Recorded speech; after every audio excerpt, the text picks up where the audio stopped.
Can ഉറപ്പായിട്ട് പറയാൻ പറ്റും എന്തൊക്കെ എക്സാക്ട് റീസൺ ആയിരുന്നു. ഇപ്പോൾ തിരുവനന്തപുരം സിറ്റി DCP മാധ്യമങ്ങളോട് സംസാരിക്കുകയാണ് തത്സമയം. അത് ബേസിക്കായിട്ട് കുറേ ഫൈനാൻഷ്യൽ ട്രാൻസാക്ഷൻ ഉണ്ട്. അതിൻ്റെ അകത്ത് നമ്മൾ എടുത്ത സ്റ്റേറ്റ്മെൻറ്റ് അനുസരിച്ച് അതിൻ്റെ ഏകദേശം ഒരു 3 ലക്ഷം വരെയുള്ള ഫൈനാൻഷ്യൽ ട്രാൻസാക്ഷൻ ആ കുട്ടി ചെയ്തിട്ടുണ്ട്. സോ ബേസ്ഡ് ഓൺ ദാറ്റ് നമ്മുടെ ഇൻവെസ്റ്റിഗേഷൻ ഫൈനാൻഷ്യൽ ചീറ്റിംഗ് പിന്നെ അതിൻ്റെ ബന്ധപ്പെട്ടുള്ള എക്സ്പ്ലോയിറ്റേഷൻ ഉള്ള സെക്ഷൻസ് ഈ കേസിൽ ചേർത്തിട്ടുണ്ട്.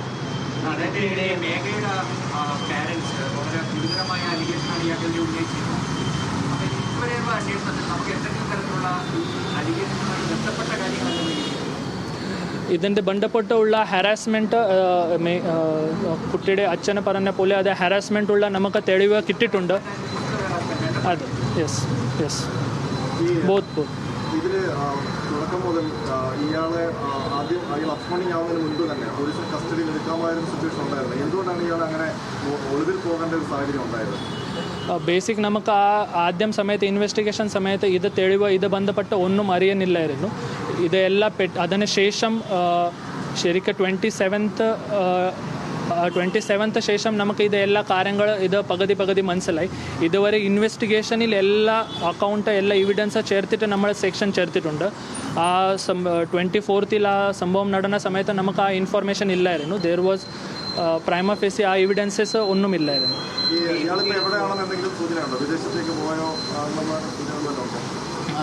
പ്രത്യേകിച്ച് നമുക്ക് ആ സൂചന ഇല്ല. ബട്ട് നമുക്ക് ലുക്കൗട്ട് സർക്കുലർ ഇഷ്യൂ ചെയ്തിട്ടുണ്ട്. ആൾ ഈ വിദേശത്ത് പോവാതെ വേണ്ടി നമുക്ക് ലുക്കൗട്ട് സർക്കുലർ എല്ലാ സ്റ്റേഷൻ തലത്തു നിന്നും ഇഷ്യൂ ചെയ്തിട്ടുണ്ട്.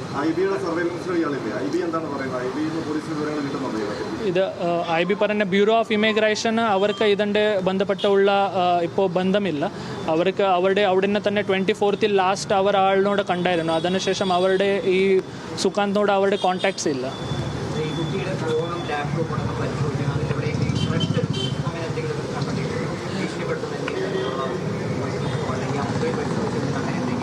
ഇത് ഈ ഫോണ് പൂർണ്ണമായ ഡിസ്ട്രോയ് ആയിട്ടുണ്ട്. സോ അത് ബന്ധപ്പെട്ട് നമുക്ക് ഇപ്പോൾ സ്റ്റിൽ ഇത് റിക്കവറി മോഡിലാണ്.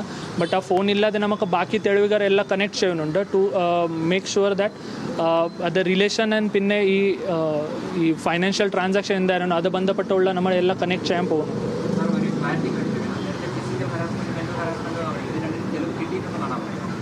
അതുകൊണ്ട് ബേസിക് നമുക്ക് കുറച്ച് ഇൻഫർമേഷൻ കിട്ടിയിട്ടുണ്ട്. But still based on the further നമുക്ക് ആ പ്രതി കിട്ടിയ ശേഷം നമുക്ക് എല്ലാ ഇത് പ്രതിയുടെ സ്റ്റേറ്റ്മെൻറ്റിൻ്റെ കൂടെ നമുക്ക് ബാക്കി ഉറപ്പായിട്ട് എന്തൊക്കെ നടന്നു അത് പറയാൻ പറ്റും. അതിൻ്റെ ഈ ഒരു ഫോണ് ഒരു iPad അത് കിട്ടിയിട്ടുണ്ട്. അത് നമ്മൾ പരിശോധനയ്ക്ക് വേണ്ടി കൊടുക്കും. ആൾ താമസിക്കുന്ന ഒരു സ്ഥലത്ത് നിന്നും അത് കിട്ടിയിട്ടുണ്ട്. ഇയാളുടെ ഫാമിലി അബ്സ്കോണ്ടിങ് ആണ്. നമ്മുടെ ഒരു ടീം ഇയാളുടെ ഇവിടെ വീട്ടിലോ പിന്നെ ഇയാളുടെ റിലേറ്റീവ്സ് ഉണ്ടായുള്ള സ്ഥലത്ത് അവിടെ പോയിട്ട് അന്വേഷിച്ചു. അവരുടെ സ്റ്റേറ്റ്മെൻറ്റ് എടുത്തു. ബട്ട് 24th മുതൽ അവരുടെ തന്നെ കോൺടാക്ട്സ് ഇല്ല. അതായത് കൊണ്ട് ഇപ്പോൾ ഫാമിലിയിൽ നമുക്ക് കോൺടാക്ട് ചെയ്യാൻ ഇതുവരെ പറ്റിയിട്ടില്ല. അതെല്ലാം അണ്ടർ ഇൻവെസ്റ്റിഗേഷൻ ആണ്. അതിൻ്റെ അത് ഉണ്ടെങ്കിൽ ഈ കേസുള്ള അതിൻ്റെ കണക്ഷൻ എന്താണ് അത് നമുക്ക് ഇപ്പോൾ കൂടുതൽ ഇൻവെസ്റ്റിഗേഷൻ ശേഷം മാത്രം പറയാൻ പറ്റും.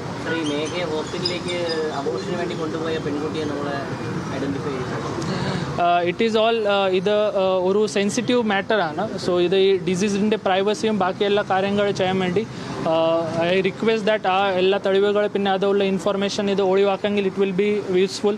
It is agony to the parents also. So ആ രേഖകൾ നമ്മൾ പരിശോധിച്ച ശേഷം അത് കൂടുതൽ ഇൻവെസ്റ്റിഗേഷൻ ക്ഷേത്രം മാത്രം പറയാൻ പറ്റും.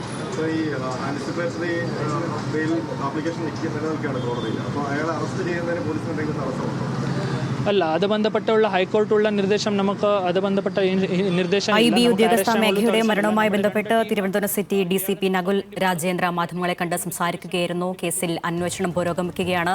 തകർന്ന ഫോണിൽ നിന്നുള്ള വിവരങ്ങളടക്കം തേടാൻ ശ്രമം നടക്കുന്നു. മേഘയുടെ കുടുംബം ഉന്നയിച്ച ആരോപണങ്ങൾ ചില തെളിവുകൾ കൂടി ലഭിച്ചിട്ടുണ്ടെന്നും പോലീസ് പറയുകയാണ്.